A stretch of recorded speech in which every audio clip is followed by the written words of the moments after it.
For antiwar.com and Chaos Radio 95.9 FM in Austin, Texas, I'm Scott Horton, and this is Anti-War Radio.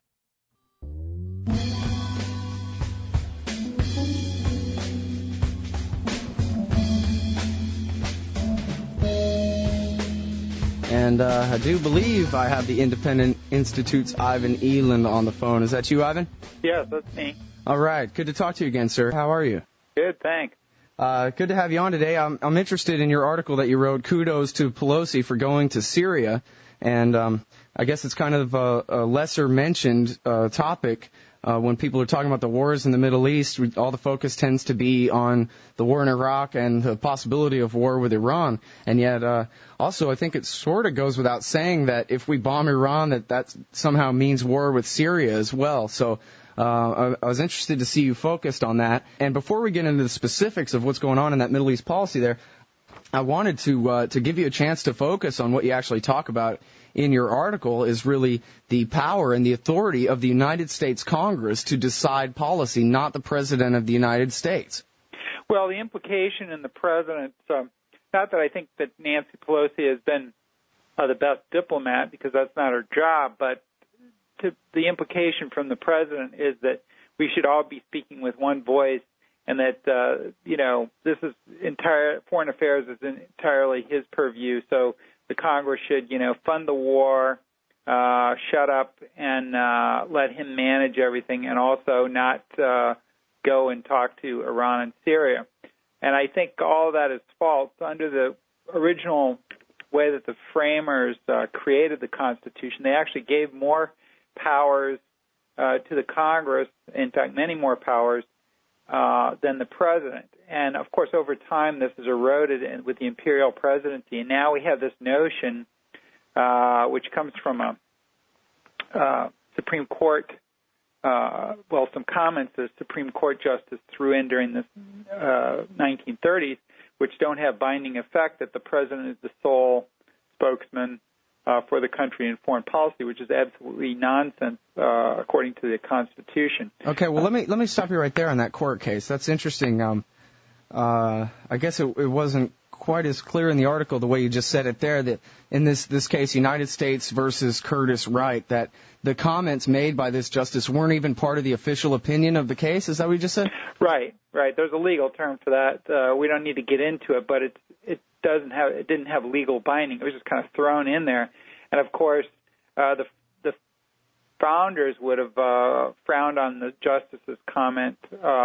But the president and modern presidents and that sort of thing have adopted this because it's in their interest, and no one ever contradicts them and says, hey, look at the Constitution.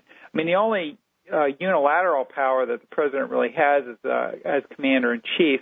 Of course, this president has tried to widen that out, but it was taken very narrowly by the framers when they first mentioned it was to command the forces during wartime and also during peacetime, but that didn't mean, nationalizing steel mills as Truman tried to do.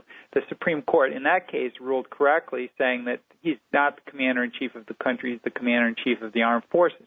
Outside of that, he can also nominate ambassadors and high-level foreign policy officials, but of course they have to be confirmed by the Senate. His treaties that he makes has to be confirmed by the Senate. And then, of course, on the other side of the ledger, we have the power to declare war, which is the Congress's, the power to raise armies, the power to maintain a navy, to call up the militia if there's an insurrection or an invasion, to make the rules of the armed forces, et cetera, to govern trade with commercial nations. So we see that the Congress has many powers.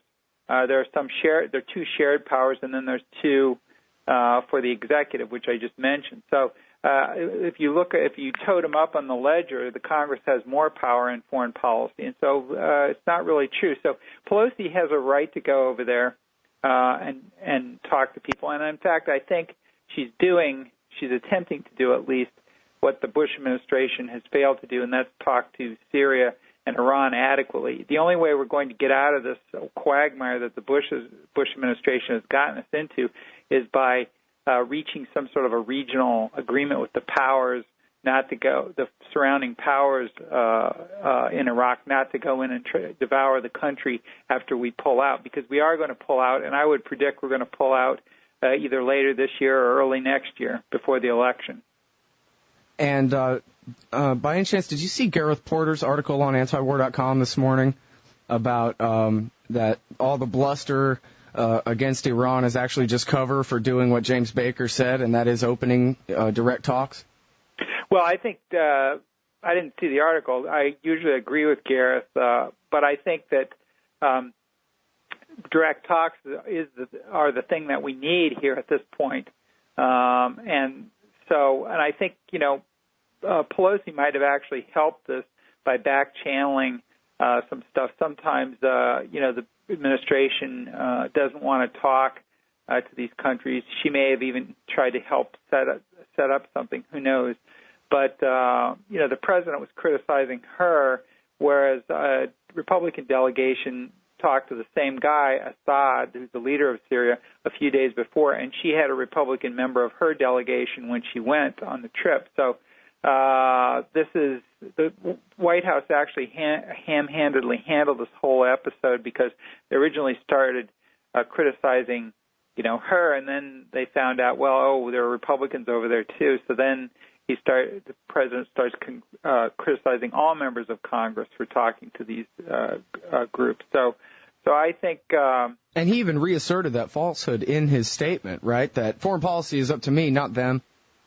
Yes, well, of course, the president likes to say that, and the media largely goes along with it without looking at the original Constitution and that sort of thing. So, Pelosi, as I say, as a congressional leader, she certainly has a right to go talk to foreign leaders, and she's only trying to do what the Iraq Study Group report suggested a long time ago, and which is common sense, that if you're over a barrel, you've got to talk to these countries, because that's the only way we're going to get out of Iraq. Well, Dick Cheney attacked her, too, accused her of bad behavior, I think was the quote, because she went and told the Syrians that, hey, I talked to the Israelis, and they wanted me to tell you that they're open to peace negotiations.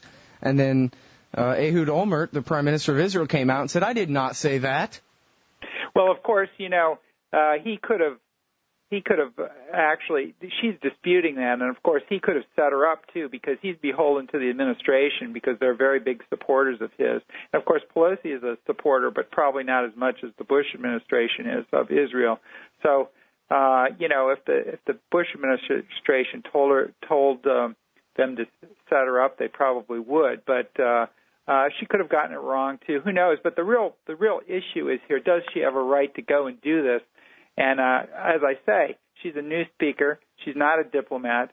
But the trip could have had some very beneficial effects in back-channel communication. And it's not our duty to solve the Israeli-Palestinian question in the first place. So I think she was trying to be helpful there. But, I don't want to sing her praises too much here, but because I don't think she's that good of a diplomat, but that's not her function either.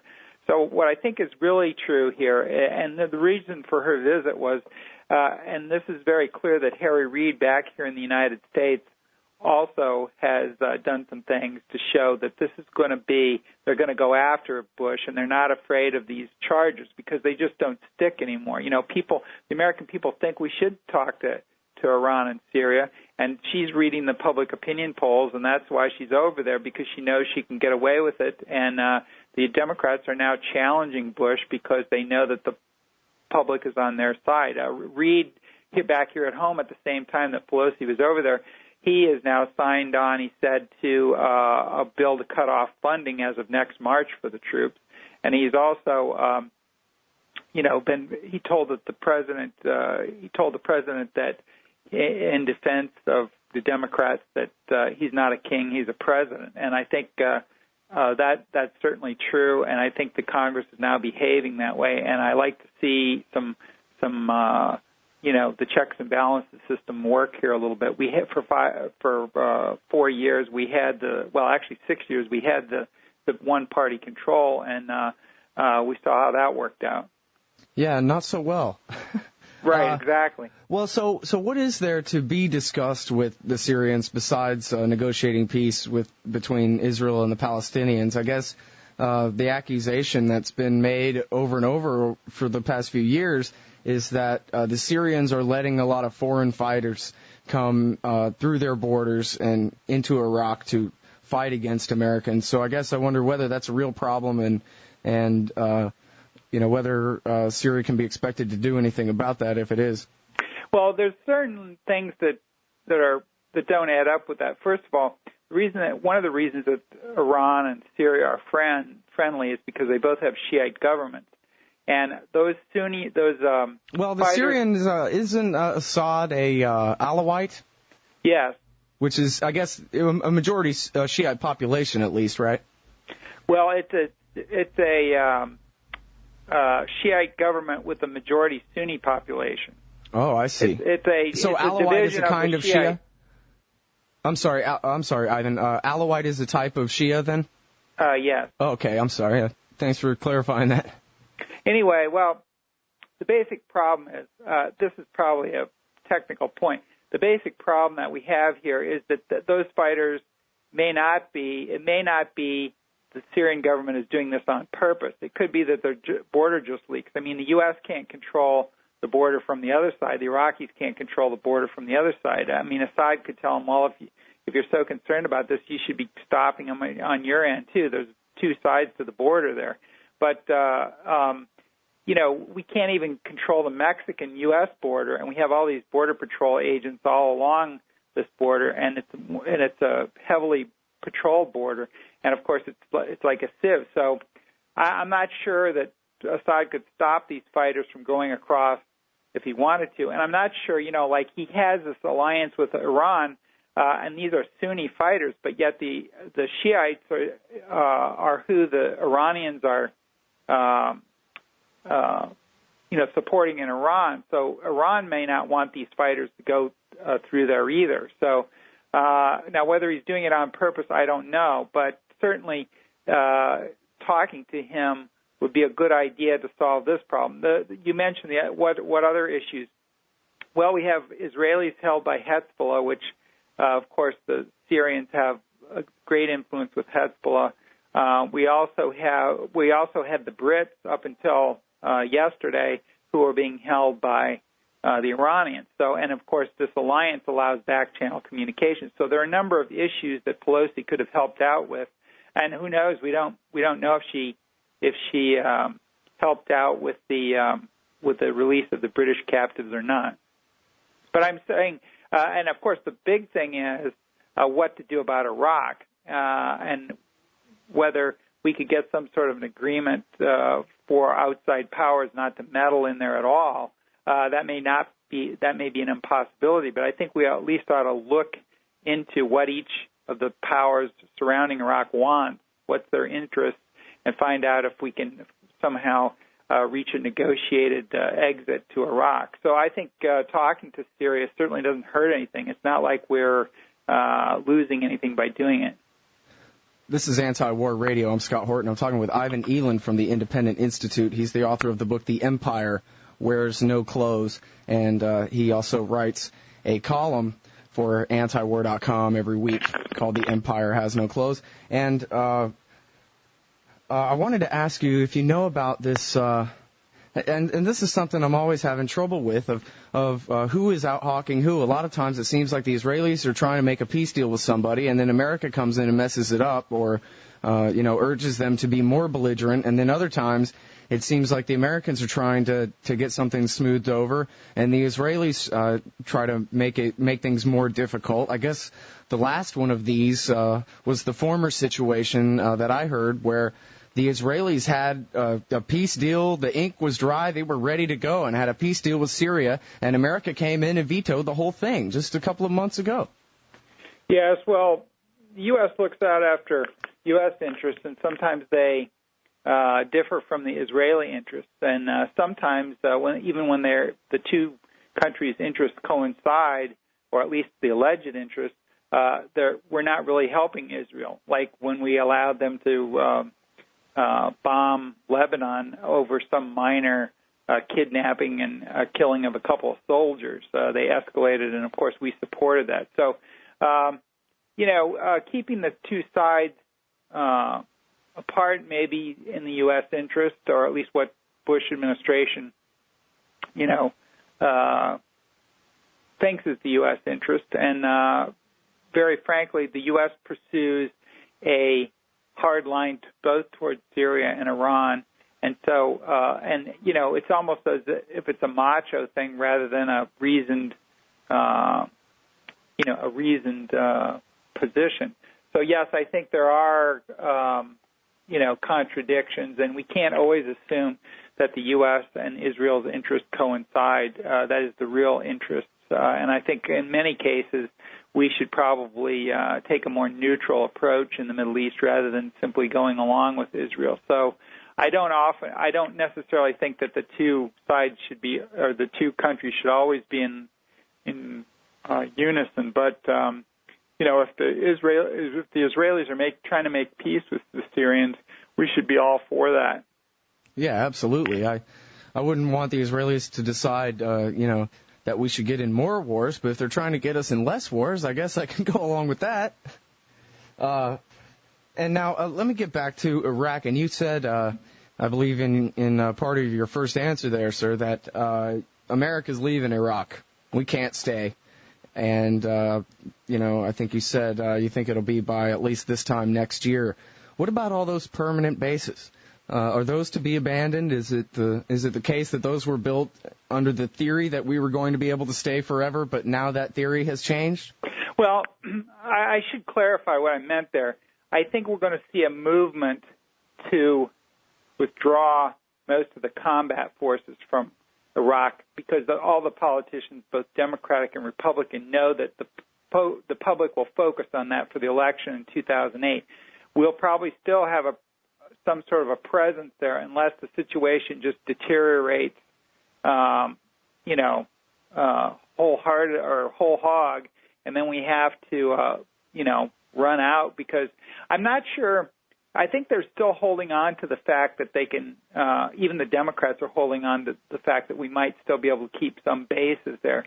And I know the Bush administration still holds on to that, but I think it's rather unrealistic because you can't have bases, workable bases that are for projecting power elsewhere if they're threatened by insurgents and chaos surrounding them. So I predict that those probably will eventually have to come out too. What I mean by the withdrawal, though, is these combat forces. What the politicians are really trying to do is they're trying to make the war go away from the U.S. media.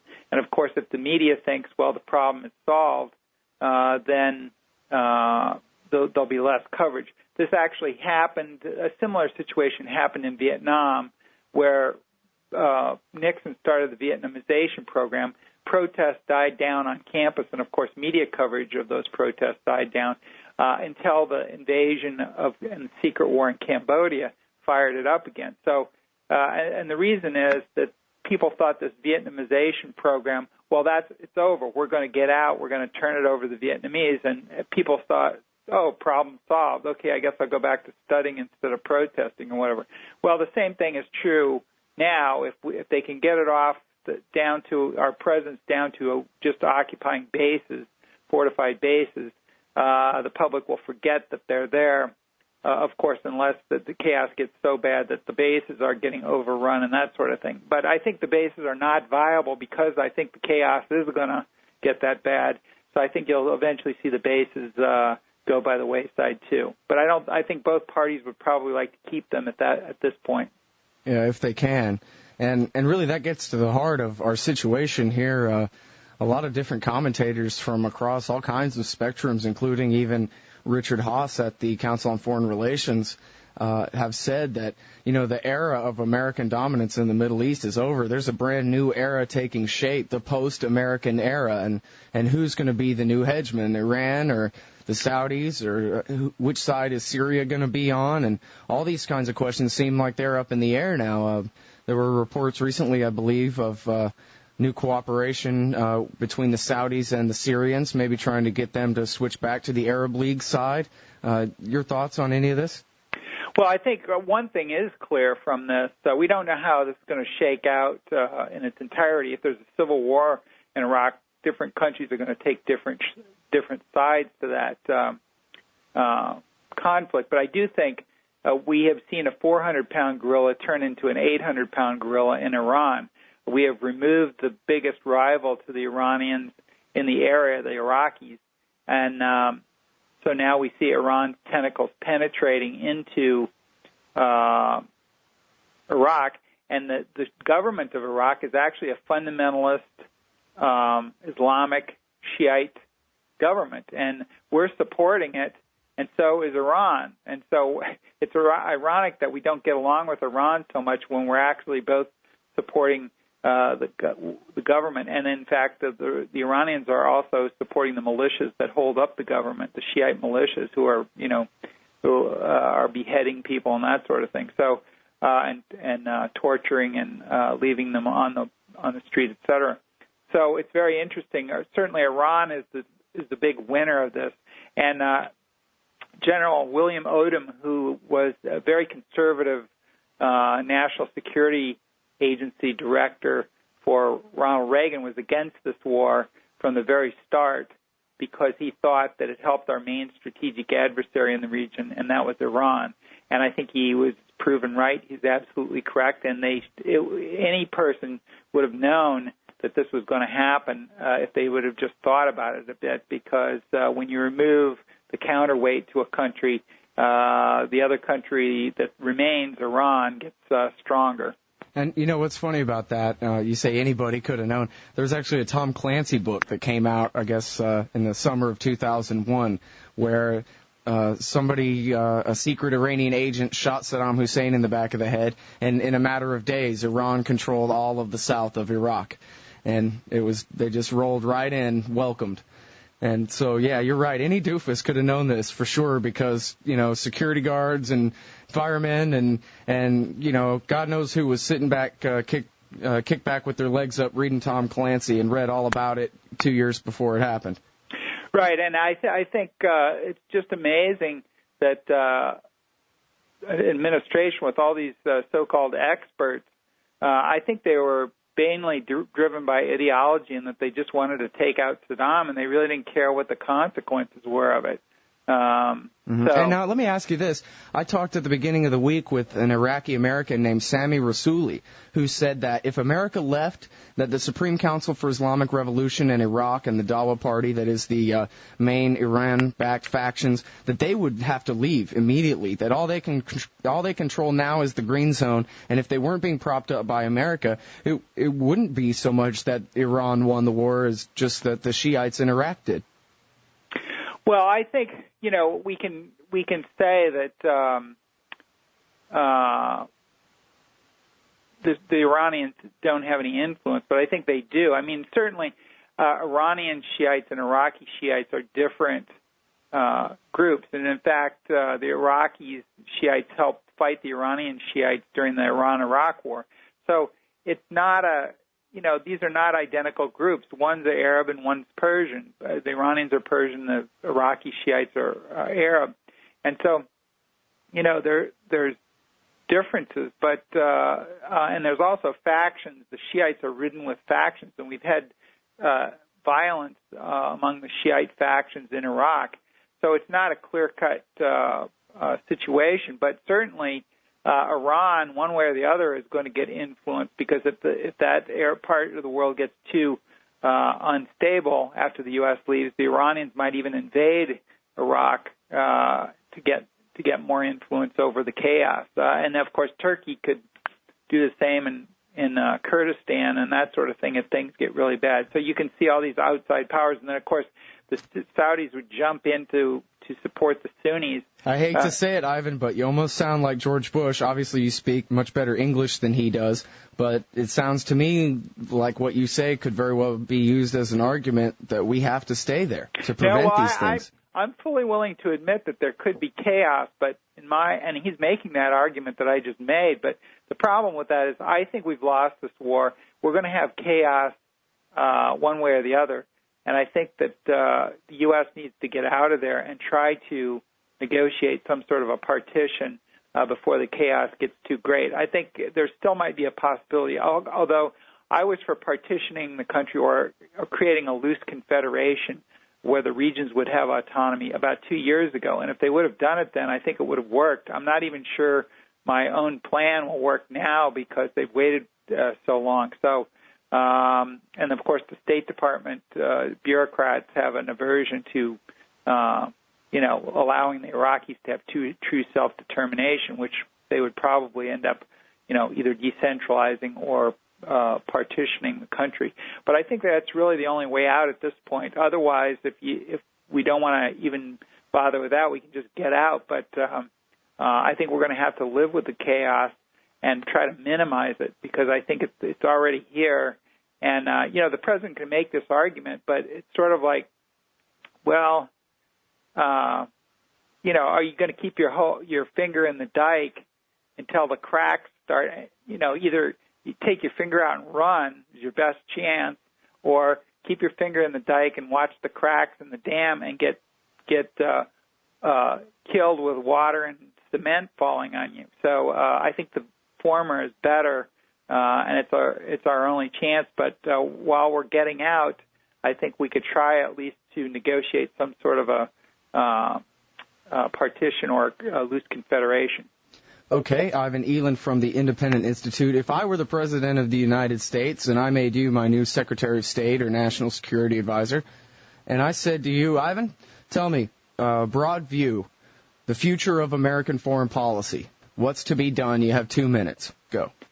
Well, in my view, what we really need to do is, of course, get out of Iraq and get out of Afghanistan because we've lost a sense of what we're supposed to be doing. We're supposed to be getting bin Laden. Now we're interdicting drugs and nation building. And I think that would set the pattern for a reassessment, getting rid of this interventionist foreign policy, which brought the 9/11 terrorism in the first place, and going to a more humble foreign policy, less interventionist foreign policy all over the world. Once we get out of these Muslim countries, this will reduce the jihadist terrorism simply because the main trigger for this is non-Muslim occupying forces on Muslim lands. This happens in Chechnya, it happens in Palestine, happens in, of course, Afghanistan and Iraq. It happened in Afghanistan during the Soviet era. So this is what drives the jihadists. And to say that these people will follow us home is not really true because they're going to be preoccupied with their own civil war and killing Shiites because they're Sunnis. So I think, a more humble foreign policy, a less military intervention overseas. Empire does not equal security. And in my book, The Empire Has No Clothes, U.S. Foreign Policy Exposed, I go into this at great length. I have a chapter for liberals, a chapter for conservatives, and a chapter for everyone else on why empire violates the principles of all three of these groups. And I think conservatives in particular should read it because this empire leads to big government, and it leads to less security, not more security at home. Very well said. I'd have to agree with that wholeheartedly. And again, you're proving what's already happening, this new realignment in America, left and right and libertarian all coming together to oppose Leviathan at home and empire overseas. So I want to commend you on that, and thank you very much for your time today. Ivan Eland from the Independent Institute, author of The Empire Wears No Clothes. Thanks, Ivan. Thanks.